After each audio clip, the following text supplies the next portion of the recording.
नमस्कार। चलिए आज दुनिया के सबसे अहम जलवायु समझौतों में से एक यानी पेरिस समझौते के पूरे ढांचे को समझते हैं। ये सिर्फ एक संधि नहीं है, बल्कि ये एक बहुत ही जटिल ब्लूप्रिंट है जो हमारी पृथ्वी के आने वाले कल को एक शक्ल दे रहा है। तो आइए देखते हैं कि आखिर ये काम कैसे करता है। पेरिस समझौते के दिल में, उसके केंद्र में है बस ये एक नंबर, 2 डिग्री सेल्सियस। वैज्ञानिकों का मानना है कि अगर दुनिया का तापमान प्री इंडस्ट्रियल लेवल से मतलब 1850 से 1900 के औसत से 2 डिग्री से ज़्यादा बढ़ गया तो क्लाइमेट चेंज के जो असर होंगे वो बेहद विनाशकारी हो सकते हैं। तो ये सिर्फ एक नंबर नहीं है, ये हमारी पृथ्वी के लिए एक तरह की लक्ष्मण रेखा है, एक सुरक्षा सीमा। तो इस पूरे ब्लूप्रिंट को समझने के लिए हम इसे 5 हिस्सों में तोड़कर देखेंगे।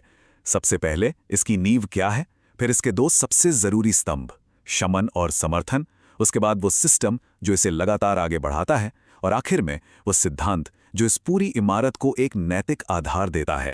देखिए, हर बड़ी इमारत की शुरुआत एक ठोस नींव से होती है। पेरिस समझौते के लिए भी ये नींव इसका मुख्य उद्देश्य है, एक ऐसा लक्ष्य जिस पर पूरी दुनिया ने मिलकर सहमति जताई है। यहाँ एक बात गौर करने वाली है, लक्ष्य सिर्फ 2 डिग्री से नीचे रहना नहीं है। ये समझौता हमें 1.5 डिग्री सेल्सियस की सीमा के लिए प्रयास करने के लिए भी कहता है। आपको लगेगा कि इस आधे डिग्री से क्या फर्क पड़ता है, लेकिन छोटे छोटे द्वीपीय देशों के लिए ये आधा डिग्री का फर्क उनके अस्तित्व के लिए जिंदगी और मौत का सवाल बन सकता है। तो ये जो दोहरा लक्ष्य है, ये समझौते की महत्वाकांक्षा और उसके लचीलेपन दोनों को दिखाता है। अब आते हैं समझौते के पहले और सबसे अहम स्तंभ पर, शमन यानी एमिशन में कटौती करना। और यहीं पर पेरिस समझौते ने एक क्रांतिकारी बदलाव किया और पुराने तौर तरीकों को पूरी तरह बदल कर रख दिया। इस समझौते की जो चाबी है वो इस एक शब्द में छिपी है, एनडीसीज यानी राष्ट्रीय स्तर पर निर्धारित योगदान। इसका सीधा सा मतलब यह है कि हर देश अपनी क्षमता और अपनी परिस्थितियों के हिसाब से खुद अपने लक्ष्य तय करेगा। कोई भी ऊपर से किसी पर लक्ष्य नहीं थोपेगा। ये एक तरह से हर देश को अपनी क्लाइमेट एक्शन के लिए ड्राइवर की सीट पर बिठा देता है। और यहाँ पर वो बड़ा बदलाव एकदम साफ दिखता है। एक तरफ था क्योटो प्रोटोकॉल, जो एक टॉप डाउन मॉडल था जिसमें सिर्फ कुछ विकसित देशों पर कानूनी तौर पर बाध्यकारी टारगेट थे, और दूसरी तरफ है पेरिस समझौता।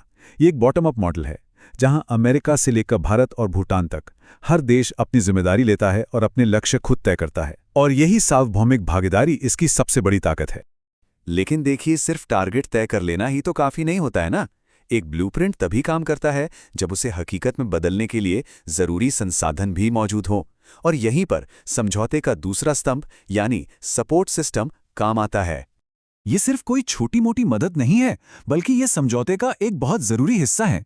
सोचिए, विकासशील देशों के लिए सही फाइनेंस और टेक्नोलॉजी के बिना एमिशन कम करना लगभग नामुमकिन है।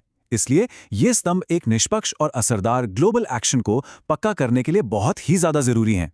और इस पूरे सपोर्ट सिस्टम के केंद्र में है ये एक बहुत बड़ी रकम, $100 बिलियन हर साल।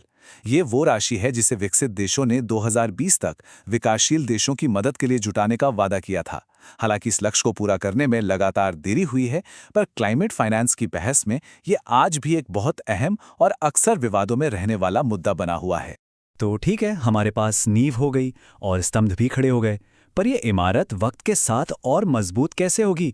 इसी के लिए समझौते में एक इंजन रूम भी है जो इसकी महत्वाकांक्षा को लगातार बढ़ाता रहता है। ये है समझौते का इंजन, जिसे रैचेट मैकेनिज्म भी कहते हैं। हर 5 साल में ग्लोबल स्टॉक टेक के जरिए दुनिया एक साथ बैठकर ये देखती है कि हम सब मिलकर अपने लक्ष्य से कितने दूर हैं। फिर इस आकलन के आधार पर हर देश से ये उम्मीद की जाती है कि वो अपने अगले एनडीसी में और भी ज्यादा बड़े लक्ष्य तय करेगा। ये एक ऐसा सिस्टम है जो ये सुनिश्चित करता है कि समझौता समय के साथ कमजोर ना हो, बल्कि और मजबूत होता जाए। और आखिर में हम उस बुनियादी सिद्धांत पर आते हैं जिस पर यह पूरी इमारत टिकी हुई है। ये सिद्धांत है निष्पक्षता और बराबरी का, और ये मानता है कि क्लाइमेट चेंज से लड़ने में हर किसी की भूमिका एक जैसी नहीं हो सकती। ये सिद्धांत है CBDRC यानी सामान्य लेकिन विभेदी जिम्मेदारियां। इसे ऐसे समझिए, मान लीजिए एक घर में आग लगी है और उसे बुझाना हम सबकी जिम्मेदारी है, लेकिन जिस व्यक्ति के पास पानी का सबसे बड़ा पाइप और सबसे ज्यादा ताकत है, उससे ये उम्मीद की जाएगी कि वो सबसे आगे बढ़कर आग बुझाने की कोशिश करें। बिल्कुल इसी तरह जिन विकसित देशों ने ऐतिहासिक रूप से ज्यादा प्रदूषण फैलाया है, उनसे क्लाइमेट एक्शन में ज्यादा योगदान देने की उम्मीद की जाती है। और ये सिर्फ कोई नैतिक दलील नहीं है, ये तो समझौते के आर्टिकल 2 में साफ साफ लिखा हुआ है। ये कानूनी भाषा उस गोंद की तरह है जो इस पूरे ढांचे को एक साथ जोड़कर रखती है और ये पक्का करती है कि जो भी एक्शन लिया जाए वो न्यायसंगत हो।